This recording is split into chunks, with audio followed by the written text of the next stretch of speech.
Bonjour, mesdames, mesdemoiselles, messieurs. Bonjour, Nabil Camara, depuis Bruxelles, cher Guinéen. Très bien. Alors, 3 heures du matin ici à Bruxelles, sûrement 1 heure du matin à Conakry. Ça dort sûrement. Mais très bien. Alors, c'est un direct enregistré, n'est-ce pas? Alors, voilà, pour le combat pour le processus démocratique. Vous le savez très bien que, bon, voilà, tout est bon, n'est-ce pas? On ne regarde pas peut-être le temps, n'est-ce pas? Il fait nuit, il fait jour pour effectivement cracher sa vérité, disons, aux Guinéens, à la junte militaire, cher compte guinéen. N'est-ce pas? Nabil et Camara, depuis Bruxelles. Alors, mon thème, hein, n'est-ce pas? Alors, je parle de cette expression, de ce discours ridicule, gravissime, hein, mais en même temps, comme je le dis, et, franchement, je dirais enfantin, ce discours. Alors, vous suivez la campagne pour leur fameuse constitution. Ils nous parlent d'une constitution qui nous ressemble et nous rassemble, n'est-ce pas? Qui nous ressemble et nous rassemble. C'est extraordinaire, cher compte guinéen. Voilà, en fait, c'est mon thème, cher compte guinéen. Alors, vous le suivez, s'il vous plaît. Nous le disons à tout moment, je le dis aussi à tout moment qu'il y a un mensonge qui se structure en Guinée. Alpha Condé l'avait tenté, structurer le mensonge. Oui, structuré et surtout par qui? Par l'État, par un certain nombre d'individus qui en fait confisquent les appareils de l'État et profitant de ce privilège, vous comprenez, parce que l'État seul a, disons, la légitimité ou le pouvoir de posséder ou d'exercer ce qu'on appelle ici la force légitime, n'est-ce pas? Utiliser la force légitime, hein, comme autorité pour imposer ou faire respecter, faire respecter la loi ou la législation. L'État seul peut le faire. Alors, voilà le côté grave d'ailleurs, puisque en Guinée, on a un groupe d'individus qui, en fait, détient disons, cet État-là. Vous comprenez? Au lieu d'utiliser les institutions, ces appareils de l'État pour la bonne cause, faire respecter, faire respecter la loi, non, utilise plutôt ses avantages, ses prérogatives de l'État pour structurer le mensonge. N'est-ce pas? Et c'est pourquoi nous disons automatiquement, j'ai toujours dit automatiquement, nous allons tout droit vers le chaos, ça c'est clair. L'État qui est censé organiser la société, censé utiliser cette force, la force légitime pour effectivement créer de l'harmonie dans la société, si l'État là utilise ses avantages pour construire le mensonge, mais écoutez, on va tout droit vers la faillite de l'État, comme le disait Alpha Condé. Ça, c'est inévitable. N'est-ce pas, cher contemporain? Alors, écoutez, je vais aller tout droit à cette expression. Ils disent qu'il y a une constitution, ils ont élaboré une constitution qui nous ressemble, donc qui ressemble aux Guinéens, et qui rassembler les Guinéens. Alors, et avec tout ça, ils font beaucoup de campagnes, ils dilapident de l'argent, ils vont même jusqu'à tuer, emprisonner, par-ci, par-là, privés de la liberté, justement pour cette campagne, pour cette constitution, selon eux, en fait, nous ressemble et nous rassemble. Mais là, la question que je me pose, si cette constitution, s'ils disent que cette constitution nous ressemble réellement, donc les initiateurs de cette constitution, qui ont élaboré cette constitution, qui font actuellement une campagne pour le référendum, pour adopter, donc faire accepter cette constitution, si effectivement, comme ils le disent, cette constitution nous ressemble, c'est-à-dire qui est comme nous, qui le ressemble, alors je trouve paradoxal qu'il y ait tant de fanfaronnade autour, parce que si effectivement la constitution nous ressemble, il suffit tout simplement de la lire une seule fois à tous les Guinéens et tout de suite c'est compris. Et tout de suite, il n'y a pas de problème, c'est accepté. Mais ça c'est clair. Parce qu'elle nous ressemble. Si elle nous ressemble, je pense que la seule chose qu'ils pouvaient faire une seule fois à travers leur radio nationale, RTG, voilà cette constitution, lire tout, nous dire tout, ou je ne sais pas, distribuer partout. c'est en fait les copies de cette constitution. Et tout de suite, les Guinéens se rendent compte que, ah, cette constitution nous ressemble. Cette constitution, nous nous ressemblons. Et tout de suite, il n'y a pas, je sais pas, il n'y a pas campagne, disons, il n'y a pas campagne. Il n'y a pas de décision. N'est-ce pas? Alors, c'est quand même étonnant que cette constitution nous ressemble, mais les initiateurs vont au-delà de la simple explication du contenu de la constitution. Ils vont jusqu'à interdire de ne pas dire non, de dire oui. Ils vont jusqu'à dire à la presse, n'étendez pas vos micros à tel parti politique ou à tel citoyen guinéen critique. Mais c'est vrai. Les initiateurs sont capables effectivement d'aller plus loin, emprisonner certains activistes et même des journalistes. Les initiateurs de cette constitution qui, selon eux, en fait, nous ressemblent. Si franchement, cette constitution nous ressemblait, il n'y aurait pas, comme je viens de le dire, il n'aurait pas fait tant de tam-tam autour, s'il vous plaît. Vous voyez tous ces déplacements à l'intérieur du pays, par-ci, par-là, obligeant les gens à ne jamais dire non, vous dites oui. Alors moi je me dis, mais c'est pas possible, ça ne ressemble pas. Ça ne ressemble pas. Et voilà pourquoi ils font tout, effectivement, en forçant les citoyens, obligeant les citoyens à se comporter ainsi et non ainsi. Mais c'est vrai, la Constitution ne peut pas nous rassembler parce que c'est pourquoi il dit c'est franchement enfantin, c'est ridicule ce qu'ils font. C'est l'État qui fait la promotion, s'il vous plaît, fait la promotion du maçon. C'est l'État qui dit, ou ceux qui détiennent actuellement les privilèges de l'État, qui sont en train de dire, bon écoutez, la Constitution que nous avons élaborée nous ressemble et nous rassemble. C'est du mensonge de la part de l'État. C'est quand même grave. L'État qui est censé, je le dis, je le redis, qui est censé de créer l'harmonie dans la société.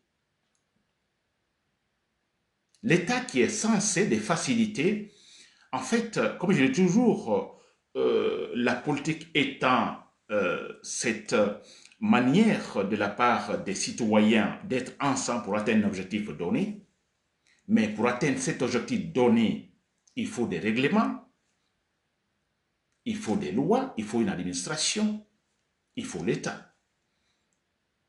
Parce que si on se dit, bon, écoutez, rassemblons-nous, Guinéens, on a un objectif, un objectif commun qu'on va atteindre, sans la législation, sans l'administration de rien, vous le savez très bien, c'est la pagaille. Les êtres humains sont ambitieux, il y aura de la pagaille. Certains veulent gagner plus que d'autres. N'est-ce pas? Et c'est pourquoi il faut la présence de l'administration, il faut la présence de l'État. Vous voyez, l'État qui va donc dire aux citoyens, attention, ne déraillez pas. Attention, comportez-vous bien. Attention, c'est pas comme ça. Si vous faites comme ça, on n'atteindra pas l'objectif. Alors vous devez vous comporter ainsi. Vous voyez le rôle de l'État. En fait, c'est le sage, en fait. C'est le papa, c'est le grand-papa qui est là pour dire, bon, écoutez, pour mettre de l'ordre. Parce que dans le désordre, on ne peut rien faire. Alors en Guinée, on a cet État-là qui fait le contraire, qui crée le désordre, qui encourage le mensonge, s'il vous plaît. Écoutez, Ousmane Gawal Diallo qui dit, qui est l'un des ministres, fameux ministre de la junte militaire, du gouvernement de la junte militaire, vous avez écouté Ousmane Gawal Diallo qui dit que Mamadi Doumbouya a fait ramener la cohésion et la stabilité dans le pays. S'il vous plaît, vous suivez, Ousmane Gawal Diallo dit, Mamadi Doumbouya, donc depuis son arrivée au pouvoir, il a ramené la cohésion et la stabilité dans le pays.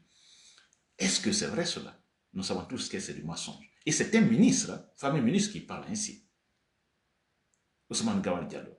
Depuis quand la cohésion en Guinée? Maintenant que nous sommes proches de la guerre civile, vous ne parlez de la cohésion. Vous parlez de la stabilité pendant que l'État est en faillite. Et vous nous parlez de la stabilité.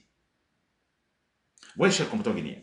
Alors, ça c'était la constitution nous ressemble. Alors, mais une constitution qui ne ressemble pas, comment peut-elle nous rassembler? C'est pas possible. Il faut nous ressembler en tenant compte de nos aspirations, parce que je prends la Guinée actuellement. Alors, on a vu cette lutte face à Alpha Condé, c'était quoi? Et c'était quoi? C'est parce que nous voulons la démocratie, la bonne gouvernance. Et quand Alpha Condé est tombé, il y a eu en fait l'enthousiasme général. Tous les Guinéens étaient contents. Pourquoi? Parce qu'on s'est dit finalement, bon voilà, on aura la bonne gouvernance, la bonne politique, ainsi de suite. Mais c'est cela. Mais c'est cela. Donc, une constitution qui doit nous ressembler doit effectivement tenir compte de cette aspiration des Guinéens face à Alpha Condé. La majorité des Guinéens face à Alpha Condé réclamant la bonne gouvernance, réclamant le bon comportement politique. Et quand Mamadou Mbouya est arrivé, cet enthousiasme général, c'est quoi? Mais c'est cela. Et cette constitution doit tenir compte de cela aussi. L'enthousiasme, quand Mamadou Mbouya a fait tomber Alpha Condé, tous ces Guinéens qui étaient sortis, tous les Guinéens, tous confondus, tous, on a dansé pour un objectif. Et cette constitution doit ressembler à cette aspiration des Guinéens. Mais est-ce que c'est cela? Ce n'est pas cela, s'il vous plaît. Alors, si cette constitution ne nous ressemble pas, comment voulez-vous qu'elle nous rassemble? Mais ce n'est pas possible. Elle ne peut pas nous rassembler. Il y a un semblant de positionnement pour dire, bon, écoutez, les Guinéens sont unis. Mais vous le savez comment ça se passe. Comment vous pouvez rassembler? Vous pouvez dire une constitution nous rassemble si, même pour une campagne de référendum, pour son adoption ou pour son acceptation, les gens sont en prison. Les activistes sont en prison. Les gens ne sont pas libres. La presse privée est empêchée de dire ce qu'elle veut, critiquer positivement, objectivement. Des juges sont enlevés, maltraités par-ci, par-là. Certains sont empêchés de rentrer en Guinée. Et on ne tient pas compte également de l'avis des partis politiques dans la nation.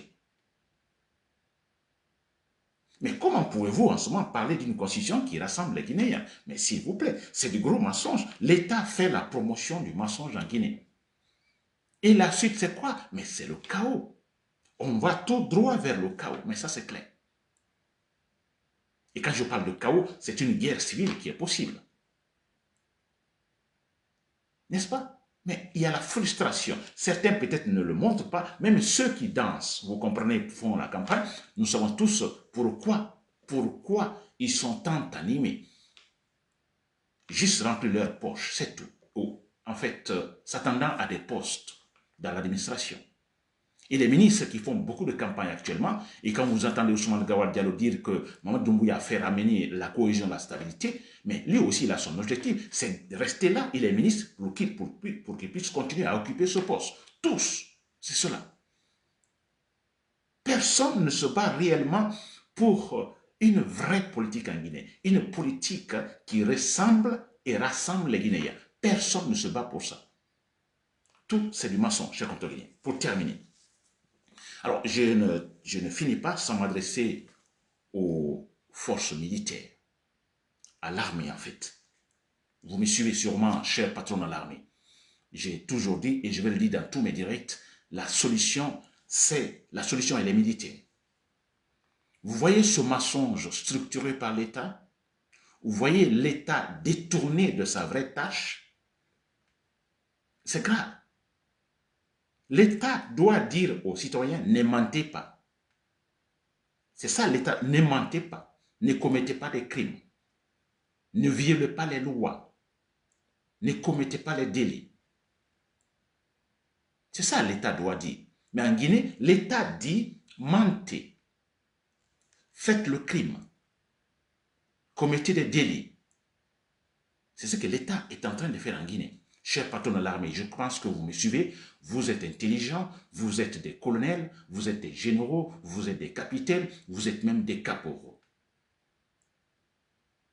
L'État ne joue pas son rôle. Alors, que pouvez-vous faire vous? Prenez vos armes, décidez une fois pour toutes pour que finalement, parce que ça n'a jamais été le cas antérieurement, pour que finalement l'État puisse jouer réellement son rôle.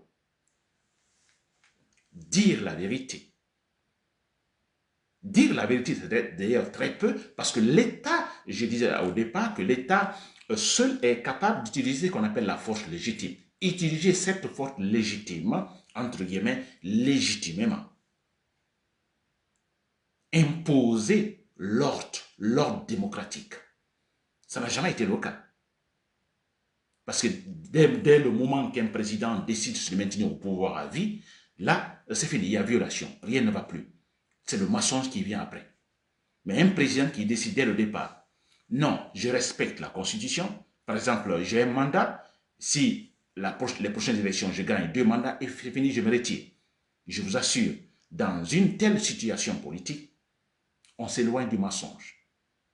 Mais dès que le président pense d'aller au-delà de 2 mandats, là, il prépare le mensonge. Ça, c'est clair. Et c'est ce qui se passe depuis toujours en Guinée. Chers patrons dans l'armée, vous seul, vous êtes capable de mettre fin à cela. De faire comme Jerry Rawlings l'a fait au Ghana. Vous êtes des jeunes militaires, sûrement bien formés. D'ailleurs, je dirais même certains donc sont passés par des études universitaires, études académiques. Ou tout simplement, vous aimez la Guinée, vous êtes patriote.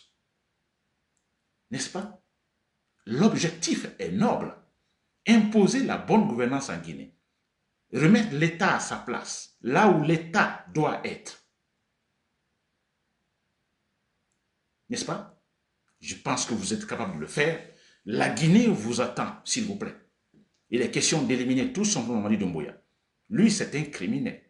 C'est un vaurien, un monsieur qui n'a pas fini même les écoles primaires. Alors ce n'est pas pour dire, bon, écoutez, ceux qui n'ont pas étudié une façon de me moquer, non. Non. Mais ça, c'est la réalité. Un monsieur qui n'a pas fini même l'école primaire, n'est-ce pas? Donc, il ne sait même pas réfléchir, absolument rien. C'est grave. C'est grave quand il doit détenir les privilèges de l'État. C'est très, très grave, s'il vous plaît. On a vu des cas dans d'autres pays africains, des gens pareils comme Mamadi Doumbouya, donc c'était en Centrafrique avec Bokassa et autres, Idi Amin, vous voyez, c'est les mêmes cas. Ils deviennent des bourreaux, des grands dictateurs, des sanguinaires. Ils ne savent pas réfléchir, ils ne savent pas raisonner, c'est tout. Tout ce qu'ils pensent, ils ont le privilège, c'est le privilège de l'État. Il faut l'utiliser. L'utiliser comment? De manière égoïste. Imposer leur pouvoir. Chers patrons de l'armée, vous, les jeunes patriotes militaires dans l'armée, jeunes ou pas, ou adultes ou âgés, ou vous êtes là depuis très longtemps, prenez vos responsabilités, aidez la Guinée à se retrouver, chers compatriotes guinéens. Si vous le faites, je sais que vous le ferez. Et vous pourriez en ce moment élaborer une véritable constitution qui nous ressemble réellement, qui tiendra compte de nos aspirations. L'aspiration des Guinéens. Les Guinéens sont libres, pas les Guinéens qui pensent de la même manière. Ce sont des Guinéens qui pensent différemment, mais qui, pour toute forme de décision, se retrouvent autour de la table. Vous trouvez un point commun, ce point commun qui pourra leur permettre d'atteindre des objectifs communs. Ça, c'est clair et net. Vous êtes capable de le faire. Vous êtes capable de préparer une sorte de maquette politique dans une transition raisonnable et arriver à une telle situation, chers compatriotes. Nabil Kamara, depuis Bruxelles. Merci pour l'écoute. Voilà. Bonne journée ou bonne nuit pour ceux qui continuent à dormir encore, s'il vous plaît. Merci.